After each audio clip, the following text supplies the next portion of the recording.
Welcome to another episode of the Breaking and Entering podcast. We are already done with week 6 of the NFL. Time is flying. NBA is about to start up soon. There's a bunch of stuff happening over the past weekend. We had a big fight that I talked about at the end of the show of Arthur Beterbiev getting a majority decision over Dmitry Bivol. A lot of people were saying that was a robbery or for Dmitry Bivol. I thought it was a close fight, and I thought Beterbiev got it done. So, yeah, let me get into football, though, get back to the NFL, which we are better at. Brandon, how we doing today, man? Doing great.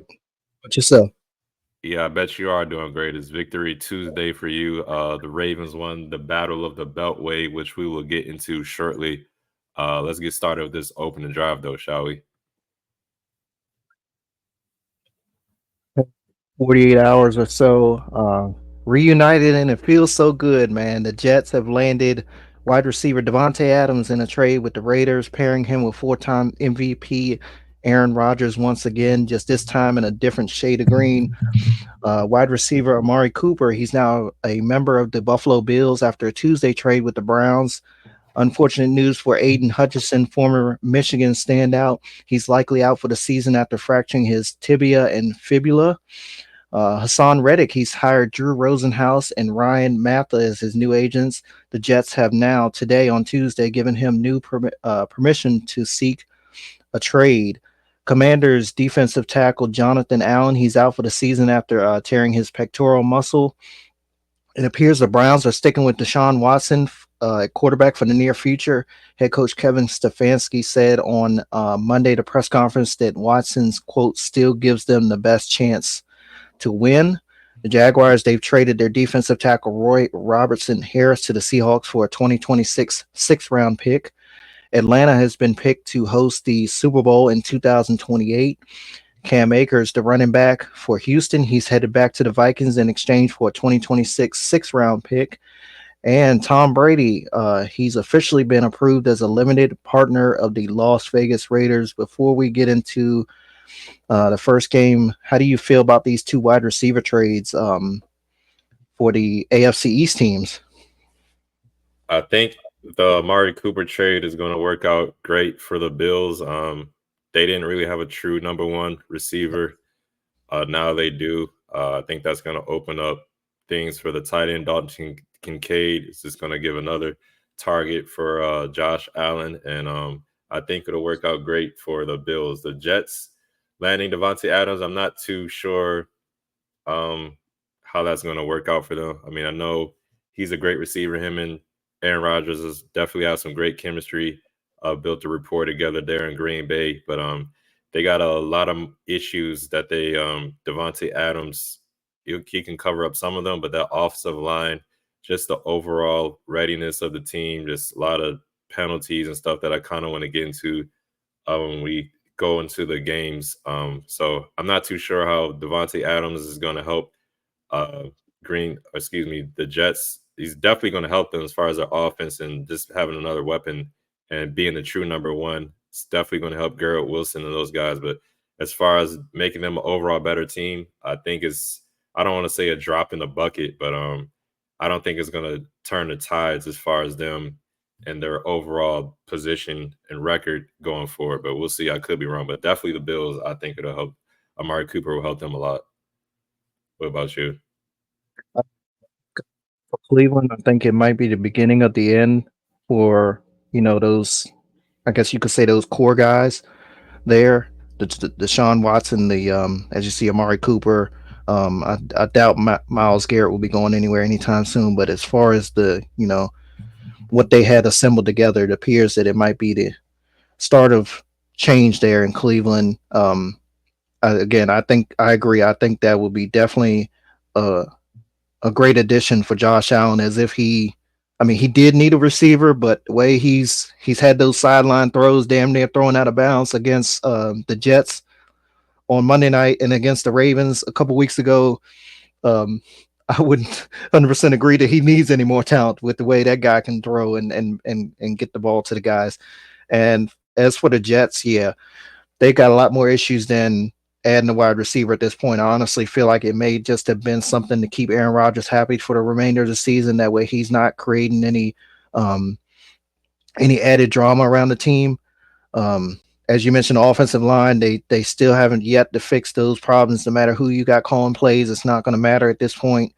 The defense is still pretty stout, but yeah, unless you can protect Aaron Rodgers, and Aaron Rodgers is doing basically two-step drops on each down he throws it.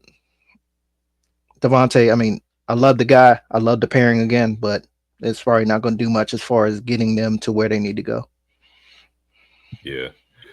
All right, man. Let's get into it. Battle of the Beltway. Ravens beat the Commanders 30-23. It kind of went how expected. You guys controlled the time of possession. You guys were able to run the ball at will. I know before the season started, the trade happened with Derrick Henry. You kind of had reservations about what he would do with you guys, but I'm sure we both can agree now that he was just what y'all needed. Y'all offense is so dynamic now. I was, I don't know why I was surprised, but I was surprised at how dominant Zay Flowers was out there. I mean, he was doing whatever he wanted to whoever he wanted on our defense. I was just shaking my head. He would catch the ball and then he would like back juke and get another 3, 4, 5 yards if he wasn't a break in a long run. Rashad Bateman also as well. Benjamin St. Juice had a long ass day. I mean, a long ass day. The guy we drafted, I think last year, Emmanuel Forbes, he was a healthy scratch. So it's safe to assume that he won't be too much a factor going forward with the Commanders unless there's an injury happening in the secondary. But yeah, man, Jaden Daniels, he's definitely a bright light for the Commanders. If it wasn't for him and what he can do with our offense, this game would have been a blowout. But he's able to make plays, extend plays. Him and Terry McLaurin, I think, will be match made in heaven going forward. But that defense is gonna keep teams in games, in my opinion. The Commanders are gonna have to score at least 30 points just to win games. I think. Y'all don't let me don't. I don't want to get too down on my defense because the Ravens, I think y'all are one of the top offenses in the league. I think we mentioned going into this game that we were like the number one scoring offense. Y'all are number two. I mean, y'all lead the league in rushing. Y'all had another game. Y'all on that streak again. I think y'all are about 5, 6 games away from tying that streak you had with over 100 yards in consecutive games. But yeah, man, Lamar Jackson, another great day in the office, passing the ball. Like I said, y'all were able to run the ball, and y'all got playmakers on defense. When y'all needed to get a stop or y'all needed to get applied pressure to Jaden Daniels, he wasn't able to break any long runs. I think he only had 22 yards rushing when he did scramble or if he did have a design run. Y'all were able to do y'all thing. Y'all were favored to win by 7 or 6.5, and y'all covered the spread. I thought it was going to be a little bit more of a, I don't want to say blowout, but easier game for y'all. But Jaden Daniels is dynamic. He keeps showing me Yep. more and more as the games go, as the season goes along. So I'm glad he got out of the game healthy, no injuries. That's the main thing we're happy about. That defense of the Commanders is going to keep teams in games, especially with Jonathan Allen going up. He was one of the probably our best defender. I'm guessing, especially on a defensive line. We drafted a guy this year, Jerzon Newton. I know he was dealing with some foot injuries. I think he's played in a couple of games so far. So we're going to need some other guys to step up, next man up. But yeah, that's going to be a big loss for us in this defense. And Lord help that defense. Dan Quinn, I know that's your calling card. Hopefully you can turn things around. But yeah, man. But yeah, what are your thoughts on this game, man? Congrats to y'all. Y'all won the battle of the Beltway. Game ball goes to Zay Flowers. You mentioned him off the top, 9 receptions for 132 yards. Pretty much all that was in the first half, but every ball that came his direction, he caught. Like you said, juking defenders, making big plays. We seem to call the same play to him every time he catch the ball, but I'll take it. If it compiles up to that, I'll take it. Jim Nance, man, one of my favorite announcers all time. A guy in the first quarter, he literally said Washington's defense did not have an interception all season, and the very next play, Lamar threw an interception. I was That was hot, fluke, boy. but yeah, we take it. I That was was fluke. some kind of hot. And who says the broadcasting jinx ain't real? It definitely was on that one. But yeah, I'll stand by my statement. Jaden Daniels is special. Got to give props where props is due. He made plays with his legs. He continued to find his guys. He got the ball to the tight ends. Third down against our defense, he was pretty damn good. Um, I mean, again, I think y'all. I I've said it to you earlier this year. I think in week two against Cincinnati, y'all going to be good by midseason. You're already showing that now. If that secondary can step up, which I don't know at this point they can, and the O line stops committing those penalties, I did see what you was talking about on Sunday as well, because it seemed like every time y'all got down in the red area, it was a penalty and kind of backed y'all up. But what helped us was those long scoring drives, man. We scored on four straight drives at one point. Two of the six scoring drives all day were for 90 plus yards. That's just a backbreaker, man. When you cannot legit stop anybody, and you talking about damn near and backed up in your own end zone, and you drive for the length of the field, that just takes the heart out of the defense, though. All around great game on offense, in my opinion. Zay Flowers, as I mentioned, showed up. Lamar Jackson always doing his thing. Derrick Henry, um, two touchdowns, 132 yards on the ground, and Mark Andrews showed up. Tied the Ravens record, Todd Heap, for most touchdown receptions at 41 in franchise history, and he got his first touchdown of the season. I think the key changing moment could have been just before halftime. It was 17-10. We was on top. Y'all had a 52-yard attempt, and Ben Cleveland got his hand on the ball, went into halftime up by 7 as opposed to up by 4. Um, y'all got the ball back in the first. I mean, the second half, y'all kind of did y'all thing after that and kept it close. But yeah, shout out to the Commanders though. Y'all made it a good game. As you mentioned, Jaden Daniels is one of those quarterbacks like Lamar. It's going to keep y'all in a lot of games. So hopefully he stays healthy. Hopefully y'all continue to build around him. Throughout the off season coming up. Because before we know it, it'll be here. And hats off to y'all fans, man. I mean, I looked out in that stadium. They Yeah, came on it. I'm like, are we at Northwest Stadium / FedEx, or are we at M&T Bank? Or I was lost there for a second if I ain't see the logo on the field, because I legit saw a lot of damn red, and that wasn't good.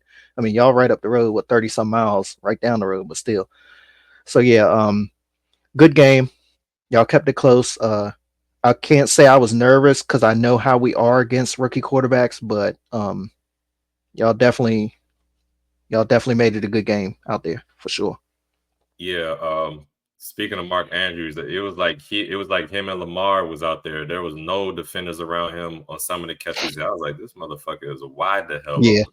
My on that lord. left side. Yep.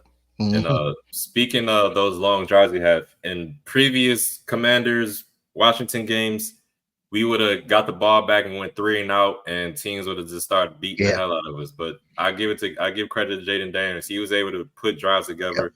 If we didn't score, he was at least able to drive down the field a little bit, uh, or punt it or something. But it wasn't 3 and out right after a long drive from y'all. It Right. was y'all would get a long drive, then we come back down the field and we would make it Y'all competitive. So responded. Yep. salute to y'all for that for sure.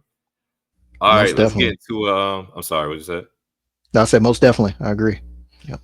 Yeah, for real. Let's get into the NFC South matchup. The Bucks dropped 50 points on the Saints, 51-27. Um, this game was a game where Spencer Rattler played with the Saints. Brandon, what did you think of this game, man? Rattler. I think that's his name. Did I get it right? Yeah, Rattler. I didn't even know Derek Carr was out of this game until just before kickoff. Man, I didn't either. Yeah, they shocked me. I had no idea, and apparently he's going to be out a couple weeks. But I'm not sure it would have made much of a difference in this game. Looking at the score, you take out the third quarter, though, it was really a back and forth game. Tampa Bay came out the gates with a couple of long drives. They had a fumble return for a touchdown. Antoine Winfield Jr. I'll talk more about him later in the show. Wink, wink. Rashid Shaheed.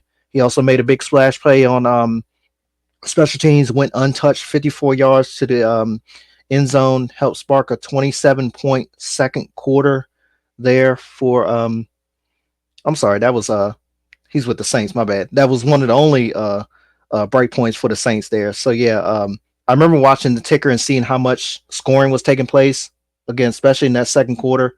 New Orleans got 27 there. after a 17-point first quarter. But the Tampa defense, they really clamped down on the New Orleans rushing attack, which I thought they was going to be able to move the ball against Tampa and force the rookie Spencer Rattler to air it out. And that's where the Tampa defense, they started to eat. Um, the running back there for Tampa Bay, Sean Tucker, had 136 yards. He's one of the few running backs in the league that really come out of nowhere and had a 100-yard game. Sean Tucker um, had one as well before a couple weeks ago. Isaac Garendo, other squads around the league. So yeah, two teams appear to be going in opposite directions after New Orleans that hot start. Um, they've lost what, four straight now, and Tampa's 4-2, and they're tied for first place in NFC South with the Atlanta Falcons. So yeah, tough loss for the Saints there in New Orleans. A very hard place to win. So shout out to the Tampa Bay Buccaneers. What are your thoughts on this one? Yeah, I thought this game was going to be a blowout at first. Bucks jumped out on them 17-0 to start the game, and then Spencer Rattler and the Saints, by halftime they were up 27-24, and I was thinking, Yep. we might have a quarterback controversy in New Orleans. Spencer Rattler might, before you know it, just take over Derek Carr's job, even with the injury.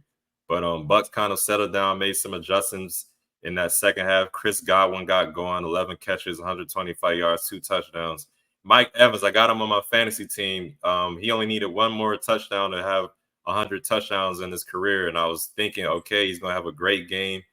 He started out fast. He had like 2 catches in the first drive, I think I want to say, but I don't know if he it looked like he got hurt. Like Baker Mayfield had 3 interceptions, and on one of the interceptions, it looked like Mike Evans like tweaked his leg or his hamstring or something as he was chasing the defender down. But yeah, he had a quiet game. It's crazy looking at the stats for Baker Mayfield. He had 3 interceptions. Usually quarterbacks have a 3 interception game. That's usually not a good sign, but he also had 4 touchdowns.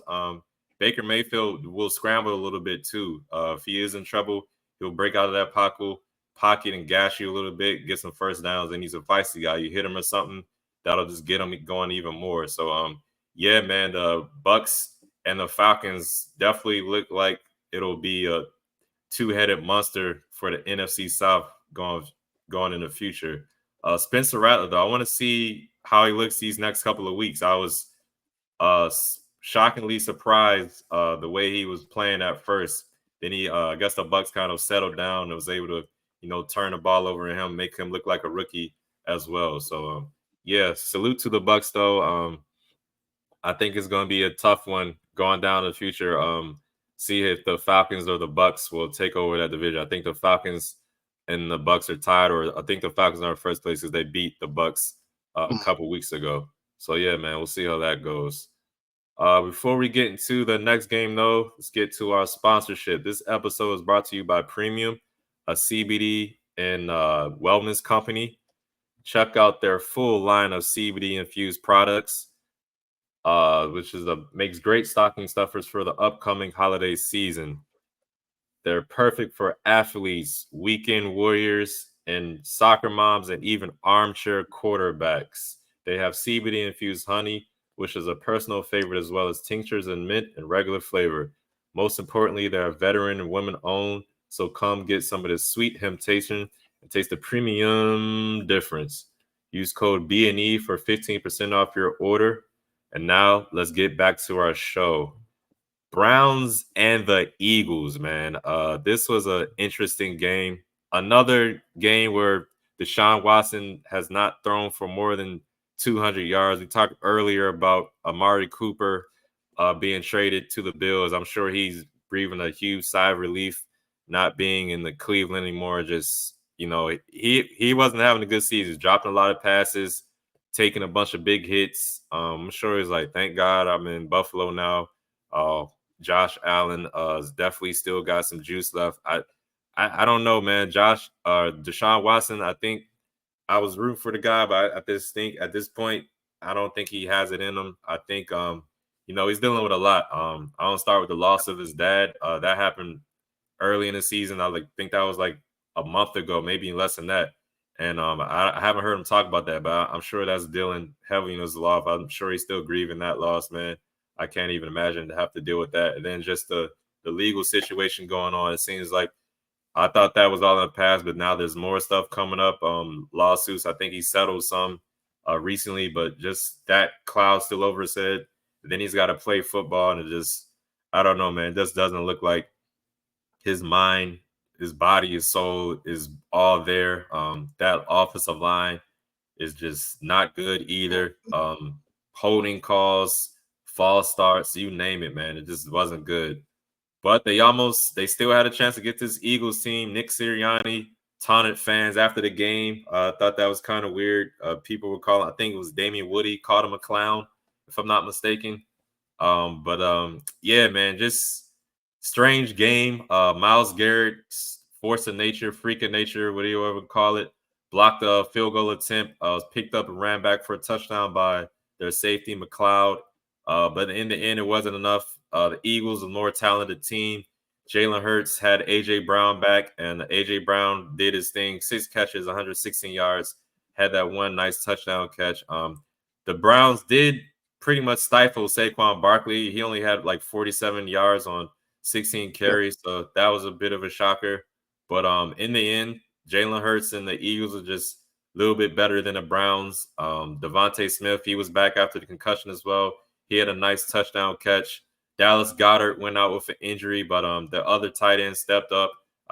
His name escapes me at the moment. Sorry, sir, but you had a good game as well. I saw some catches and nice runs from you as well. So good win for the Eagles. They definitely needed it. I was going to use y'all as my guaranteed pick, but the Browns, you never know. I'm pretty sure if I did pick y'all, the Browns would have found a way to win just because that's how it usually happens for me. But yeah, man, what did you think of this game? AJ Brown, Devontae Smith both returned to action for the Eagles. They both got into the end zone for Philly's only touchdowns. Too close for comfort, but it was a win for the Eagles. At the end of the day, they're now 3-2. Came down to the wire. Philly's defense closed the door on the Browns' comeback. Forced Dustin Hopkins to kick that 31-yard field goal. They got the ball back just under 4 minutes on the clock. You mentioned they didn't use Saquon that much. They didn't use him damn near at all on that final drive. They put it in the hands of the franchise quarterback, Sirianni and Kellen Moore.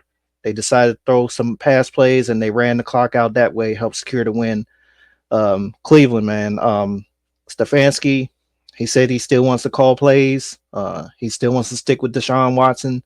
It's not all Deshaun Watson's fault, but something's Yeah, got to be done for real, for real. His wide receivers haven't really done much. We mentioned Amari Cooper's now gone. You got was it Jerry Judy there? yeah, David Njoku, I think's been in and out of the lineup this year. hmm Um, O line's been gone backwards from last year, literally. Like they were one of the better lines in football for the last couple of years, and just have absolutely, I mean, another 5 sacks on this, on top of what they've given up all season long. I think they gave up 8 in one game early this year, if I'm not mistaken. So yeah, the only good thing for Browns fans is that they got the Bengals next Sunday, and they've been playing well against Cincinnati. And 4 out of their next 5 is at home. Still don't know how that's gonna go, but yeah, Philly though they got a favorable schedule coming up at New York Giants, at Cincinnati, um, home for the Jaguars. That should be good for them, and at Dallas. So yeah, um, we'll see how it goes. I think the Eagles will, with their pieces now back in place. Of course, that Dallas Goddard injury, I don't, know the status of him, but that will factor into it because he was kind of he had a couple two, I think weeks 4 and 5, he had really strong games. So hopefully he comes back 100% with the other pieces now back. Um, it's 2 wideouts out there, and we'll see how the Eagles look down the line in the NFC East. Second place now behind the Commanders there. yeah. And the Browns, they should be getting Nick Chubb back very soon. Although I'm not sure how effective he's going to be, just because that injury he suffered last year is pretty devastating, a knee injury. But I'm sure it's going to be a sight for sore eyes there in Cleveland. All right, let's get into an AFC South matchup. We had the Colts beating the Titans 20-17. Another start for Joe Flacco, another win for Joe Flacco. This was about Jonathan Taylor. Will Levis and the Titans just if it wasn't for the Jaguars, this would be. I mean, they still are a bad team, but this would be even more of an embarrassment. Will Levis only 95 yards passing, and I'm trying to see what they wait for the ticker to come back. He had like 20 something attempts. I mean, 27 attempts, 95 yards passing. My lord, man. Calvin Ridley, he's already done. He's like, damn, man, y'all need to get me involved more sooner. People can call him a diva. You see some of the plays. He had 8 targets. Most of them were duds.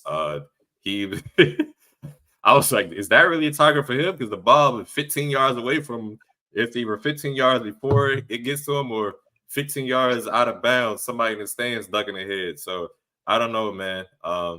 Good win for the Colts, man. They keep finding ways to win. This is the second week in a row without Jonathan Taylor, and they're 3-3. They get him back.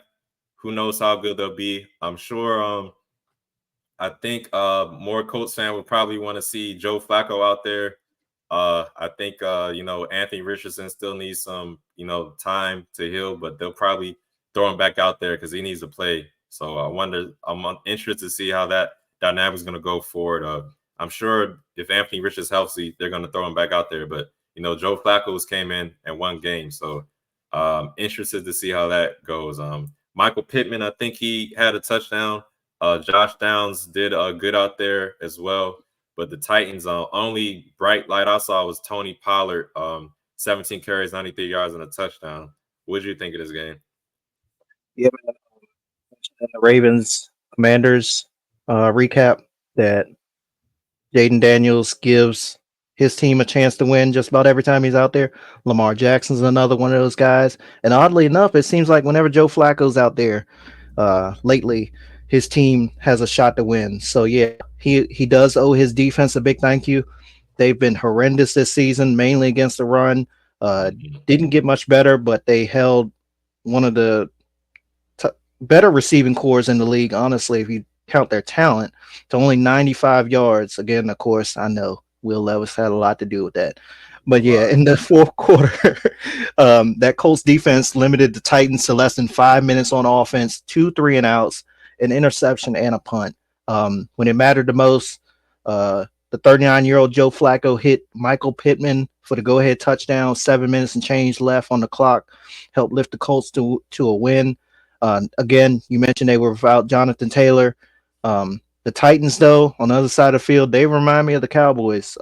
They're a lot alike in a sense because not only they both employed Tony Pollard, but they're both winless at home in 2024. Mm. If I'm a Titans fan, man, I just hope they're already that front office is already starting to search for a quarterback in next year's draft because there should be no reason why you have this talent at wide receiver and Bill Callahan as your coach.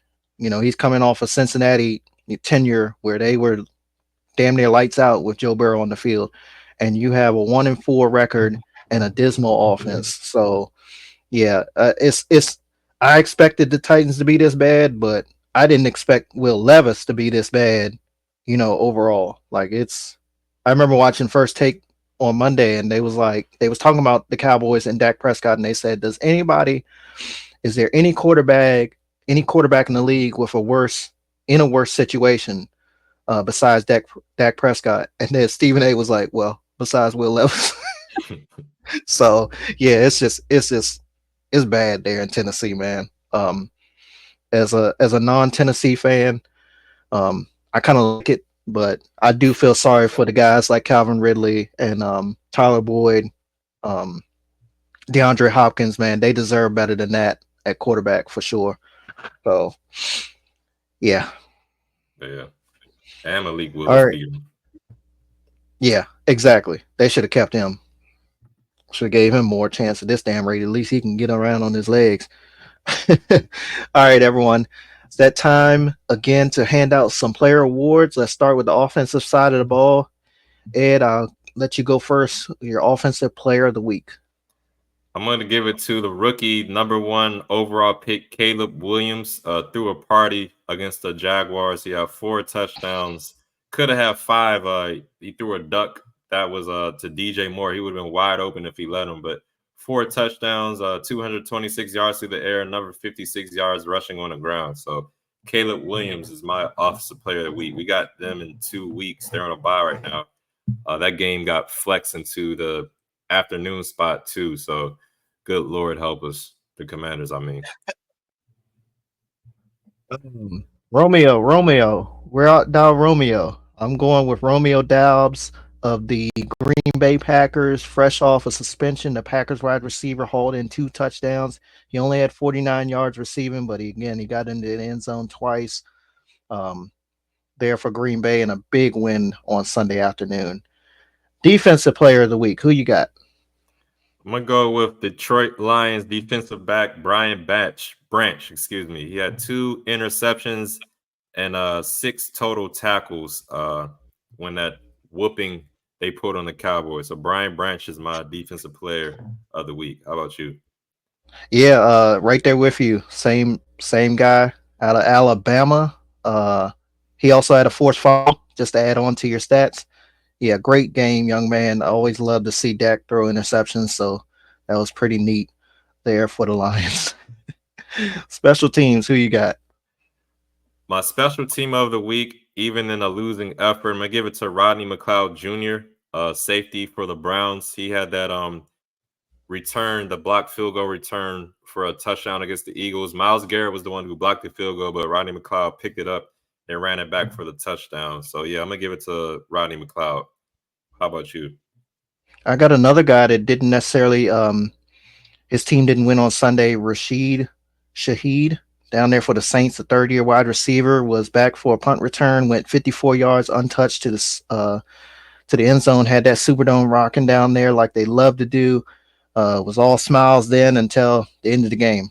So yeah, Rashid Shaheed, very very nice play. When you can go untouched on a punt return, that's pretty damn sweet. All right, bonehead player call of the week. What you got?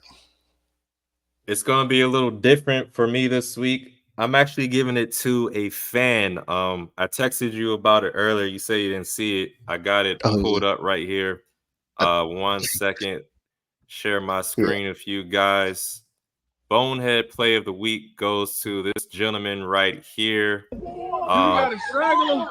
Do we got straggler? Take a look at this, guys. Do we got straggler? Do we got straggler? Do we got a straggler? Do we got a straggler? Do we got a straggler? I don't lose. Yeah! Let's go! Let's go! Let's go! You don't lose, but trust me, you definitely losing after this video, man. Bonehead played. Come on, you lost your job. I think they're saying you're getting the attempted murder charges. That's what the tweet said from a ESPN reporter. Lost your job, crashed out. The Commanders fans, come on, man. I mean, I don't want to make light of the situation. I hope the people who got beat up are okay, but god damn, it's 2 of y'all and both of y'all got your ass whooped by one person. I mean, come on, man. Please, can we not only did we lose a game, but we got players, I mean, fans getting knocked the hell out. Like I said, I hope you guys are all right. I know one guy, he took a shot right up, right on the jaw, right on the kisser, and look, he got knocked out for the count. So hopefully he's all right. And I hope y'all sue the pants off this dude. And yeah, man. So my bonehead, I guess, move of the week goes to that Ravens fan who absolutely crashed out, lost his job. He's probably in jail right now too. So yeah, that's my bonehead of the week. How about you? At least I don't like to see our opinions in that manner. People don't get along and have disagreements and stuff, but I definitely don't. I don't like that type of limelight on our team and our organization. So yeah, I hope the punishment that he's getting apparently so is well deserved. I'm going to stick there in the Charm City. Nate Wiggins, our number one draft pick at corner. I believe it was the fourth quarter. Y'all had a fourth down and 12. He was Oh covering yeah. Noah Brown. Daniels throws it up there, but it's incomplete. He was a couple yards over his head. Everyone could see he was all over Brown, pulling the jersey, the hand, every damn thing. Flag comes out. It's a PI on Nate Wiggins. Wiggins does that typical DB thing, and boy, sometimes I can't stand it when DBs do it, man. They act like, and I know those guys work hard every week throughout the year, every day for these moments to get their shine on. But he ran down to the end zone like trying to rev up the crowd like he did something. Okay. then the crowd either got quiet or something because I all I heard was Nance and Romo talking. They That's probably all started booing the flags. call. Okay, and then he gonna have the audacity to turn around like this, like with his arms out, like he didn't know what he did or he did nothing wrong. You was all over him, bro. Like, come on. I don't understand, but mm, mm, mm. But yeah, the rookie had a phenomenal preseason, but we cannot have plays like that down the line, man. Because you're Noah Brown ain't no, uh, get ready to say Des Bryant. He ain't no CD Lamb. He's not no Devontae Adams. He's not those big who's it, Nico Collins. He's not those Ain't big Terry guys. McLaurin. Yeah, Scary Terry. There you go. That you could legit get embarrassed out there with. So go out there and play corner like you know how to. They say in training camp they called him a blanket because he was all over the wide receiver. But don't be calling these forcing these stupid PIs because they're gonna come back and bite us down the line. So Yeah. yeah, that was my bonehead play of the week. Hey, at least he's good enough to play. At least y'all draft a guy first, second round. He's good enough to play on the field. He's not a healthy scratch. So could be worse, True. trust me. All right, let's get into these other scores, other games of week 6. We had, of course, San Francisco beating Seattle on Thursday night football 36-24. Like I said before, the Bears beat the Jags in London 35-16. Colts beat Titans 20-17. Texans get their first win in Gillette Stadium 41-21 over the Patriots. Philly beat Cleveland 2016. Chargers topped the Broncos 23-16. Thank you, Chargers, for getting my guaranteed pick of the week right. Something the damn Jets couldn't do. Steelers beat the Raiders 32-13. Lions absolutely blew the doors off the Cowboys 47-9. I mean, they started running trick plays trying to get the linemen to score again. Definitely as a shade to last year when they got that BS call against them when they scored with the linemen, but they had to call back. And Atlanta beat Carolina 38-20. Bengals won in Sunday Night Football 17-7. Surprising game in my opinion. I thought it was going to be a lot farther spread out, but the Giants came to play. And the Bengals defense came to play. And then the Bills left MetLife Stadium for win Monday Night Football 23-20. Quick note on that game. It looked like it was a all-black officiating crew. I thought that was pretty cool. But Oh then the wow. penalties started flying. It kind of muddied up the game. No, Aaron Rodgers was complaining about it. So didn't like that, but it was cool to see. If it wasn't all black, it was a majority black officiating crews. That was pretty cool. Any thoughts on the scores of the other games for week 6? Um, I actually got to watch most of Monday Night Football because I'm off this week, so that's pretty damn cool. I get to watch the full Thursday night broadcast as well. I forgot to mention in the Bucks Saints game that the Bucks had 277 rush yards altogether, 172 in the fourth quarter. Good grief. Okay.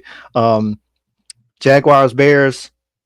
My guy Trevor Lawrence, he's now 0-6 against fellow number 1 overall picks. Not a good look right now for the Jags. They might mess around and lose to the Patriots next week at home in London because they're hosting them. I think it's again just a matter of time for Doug Peterson becomes the second head coach, get fired this year. And Lions Cowboys, man, your owner turned 82 years old and y'all got mollywopped.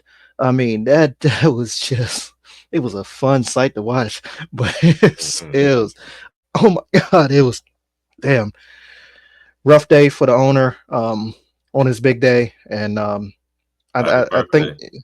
yeah, I know, right? He just needs to stay away from the team, honestly, in my opinion. I think we've seen the turnaround with the Commanders since Dan Snyder has been gone, and he was kind of like the second most involved, annoyingest owner. And now you got Jerry Jones, who was the top one. I can think everybody, even Cowboys fans, agree. Um, they're just terrible at home this year, which is crazy because the last 2 years they've been great, damn near unbeatable there at home. And ever since Green Bay beat them in the playoffs last year, they just cannot win at home. So yeah, um, those are my key points from the games there from Sunday and Monday night. How about you? Yeah, speaking of that, Jerry Jones, he got feisty with the local Yeah, radio reporter. show Yep. 103 something to fan. Definitely not a good look for him, threatening to basically replace him for the question he's asked. The dude's is doing his job.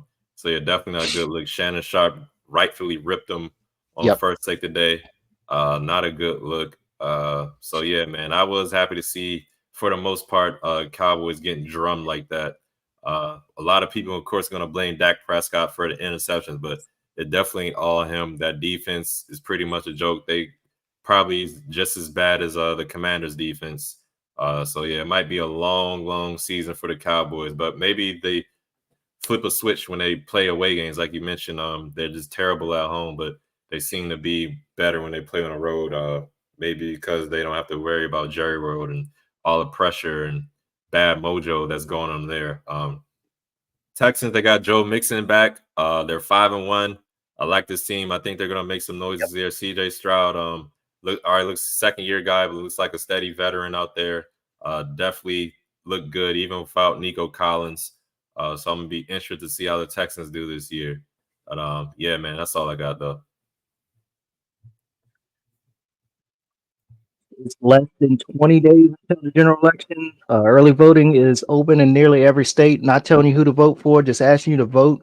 Definitely in your local races as well. That's the most impact on you. Um, have a voting plan executed. Get it done. November 5th is the big day. Also, shout out to all the breast cancer survivors. It's Breast Cancer Awareness Month. I always love the month of October in the NFL. I love to see the guys in pink.